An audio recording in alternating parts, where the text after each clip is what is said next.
১৯৯৬ সালের জাতীয় নির্বাচন এক ভয়ঙ্কর পরাজয়ের দিন।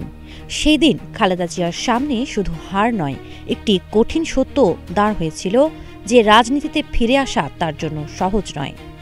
কিন্তু ইতিহাস প্রমাণ করেছে কিছু নেত্রী আছে যারা পরাজয়কে শুধু হারের দিনে পরিণত করেন না, বরং সেটাকে নতুন শক্তি ও নতুন লড়াইয়ের সূচনা বানান।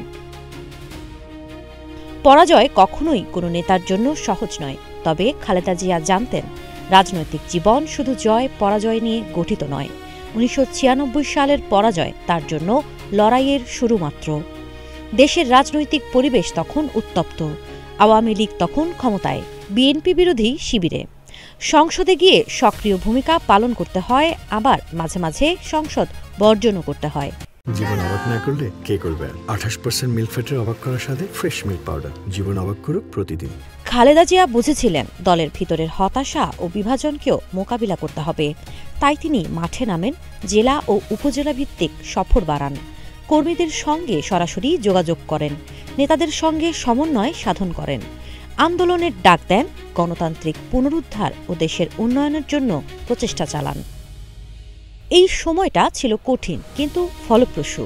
খালেদা জিয়ার এই ধৈর্য এবং দৃঢ় নেতৃত্বের কারণে বিএনপি ধীরে ধীরে শক্তিশালী হতে থাকে। দলের পুনর্গঠন, তৃণমূলের পুনরুজ্জীবন সবই তার পরিকল্পনা ও নেতৃত্বের অংশ।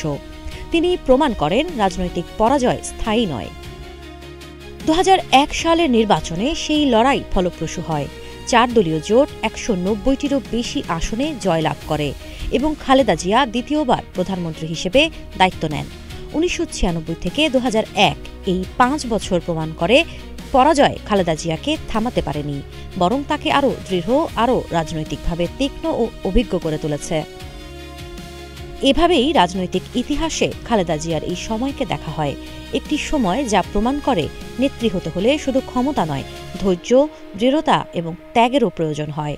পরাজয় থেকে পুনর্জাগরণ, দলের পুনর্গঠন, আন্দোলন সব মিলিয়ে খালেদা জিয়ার ১৯৯৬ থেকে ২০০১ সময়কাল দেশের রাজনৈতিক ইতিহাসে এক শক্তিশালী অধ্যায় হিসেবে চিহ্নিত হয়। সাবা খান, নাগরিক প্রতিদিন।